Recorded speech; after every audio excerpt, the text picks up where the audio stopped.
बीडच्या संतोष देशमुख हत्या प्रकरणावरून आमदार सुरेश धस यांनी पोलिसांवर आरोप केलेत।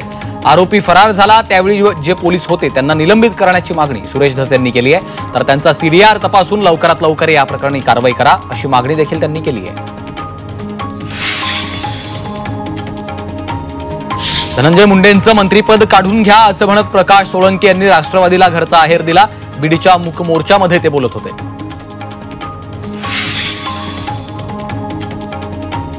बीडमधील संतोष देशमुख हत्याकांड प्रकरणावर मंत्री शंभूराज देसाई यांनी प्रतिक्रिया दिली। आरोपी कितीही मोठा असला तरी त्याच्यावर कारवाई होणारच असं वक्तव्य शंभूराज देसाई यांनी केलंय।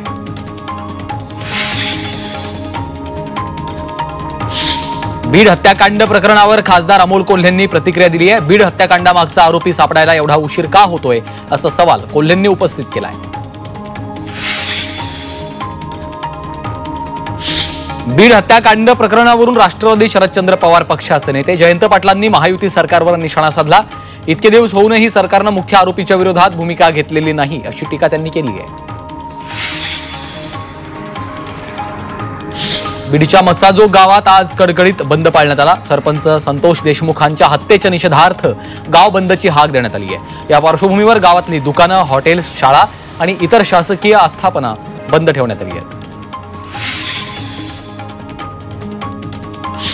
बीड हत्याकांड प्रकरणामध्ये मंत्री धनंजय मुंडेंच्या राजीनाम्याची मागणी केली जात आहे। यावर मंत्री हसन मुश्रीफांनी प्रतिक्रिया दिली। जोपर्यंत दोषी आढळत नाही तोपर्यंत मुंडेंच्या राजीनाम्याची मागणी करणं चुकीचं आहे असं मुश्रीफ म्हणाले।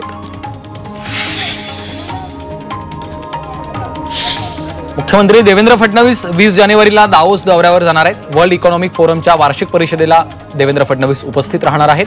20 ते 24 जानेवारी दरम्यान दावोसमध्ये वार्षिक परिषद होणार आहे। प्रकाश आंबेडकरांनी मुख्यमंत्री देवेंद्र फडणवीसांची भेट घेतली आहे। दोघांमध्ये परभणीच्या घटनेवर जवळपास 1.5 तास चर्चा झाली। मृत सूर्यवंशी यांच्या कुटुंबियांना 1 कोटींची मदत जाहीर करण्यासह लाठीचार्ज करणाऱ्यांची न्यायालयीन चौकशी व्हावी अशी मागणी आंबेडकरांनी फडणवीसांकडे केली आहे। भाजपचं ऍक्शन मोड म्हणजे ईव्हीएम ताब्यात घेणं, पैसे जमा करणं असा हल्लाबोल खासदार संजय राऊतांनी भाजपवर केला। शिवसेना उद्धव बाळासाहेब ठाकरेंची खरी ताकद कार्यकर्ता आहे आणि कार्यकर्त्यांच्या ताकदीवर निवडणुका लढवणार असं राऊतांनी म्हटलंय। पालकमंत्री पदाबाबत कुठेही रस्सीखेच नसून लवकरच निर्णय होईल अशी माहिती मंत्री शंभूराज देसाईंनी दिली। तर पालकमंत्री पदाचा निर्णय मुख्यमंत्री आणि दोन्ही उपमुख्यमंत्री घेतील असंही देसाईंनी सांगितलंय। आमदार वरुण सरदेसाई यांनी सागर बंगल्यावर मुख्यमंत्री देवेंद्र फडणवीसांची भेट घेतली आहे। वांद्रे शासकीय वसाहतीमधील काही दुकानं तोडून त्यांना इतर ठिकाणी स्थलांतरित केलं जात आहे। त्याविषयी आमदार वरुण सरदेसाई यांनी मुख्यमंत्र्यांची भेट घेतली। रवींद्र चव्हाण यांच्याकडे भाजप संघटन पर्व समितीचं महाराष्ट्र प्रदेश प्रभारी पद सोपवण्यात आलं। प्रदेशाध्यक्ष चंद्रशेखर बावनकुळे यांनी चव्हाणांच्या नियुक्तीचं पत्र जाहीर केलंय।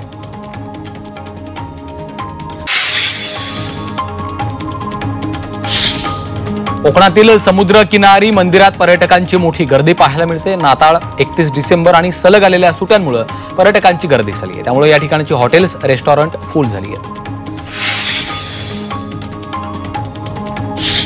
साताऱ्यातील वासोट्यासह सह्याद्रीतील पर्यटन स्थळ 30 डिसेंबर ते 1 जानेवारी मध्ये बंद राहणार आहेत। सरत्या वर्षाच्या पार्श्वभूमीवर सुरक्षेच्या कारणास्तव वन विभागाने हा निर्णय घेतलाय। पर्यटकांची गर्दी वाढून निसर्ग संपदेला कोणताही हानी होऊ नये यासाठी 3 प्रवेश बंदी करण्यात आली आहे। सोलापुरात 28 वर्षांनंतर गुलाब प्रदर्शनाचं आयोजन केलं। या प्रदर्शनामध्ये 18 रंगांची 500 पेक्षा अधिक प्रजातींची गुलाब ठेवण्यात आली आहेत। हे प्रदर्शन पाहण्यासाठी सोलापुरातील महाविद्यालयीन तरुण तरुणींसह सोलापूरकरांनी मोठी गर्दी केली आहे। अकोल्यात गार्डन क्लबद्वारे 2 दिवसीय पुष्प प्रदर्शनाचं आयोजन केलं। यामध्ये विविध रंगाचे गुलाब, चमेली, जरबेरा फुल हे आकर्षण ठरत आहेत। गुलाबाचे 120 प्रकार इथे ठेवण्यात आलेले आहेत।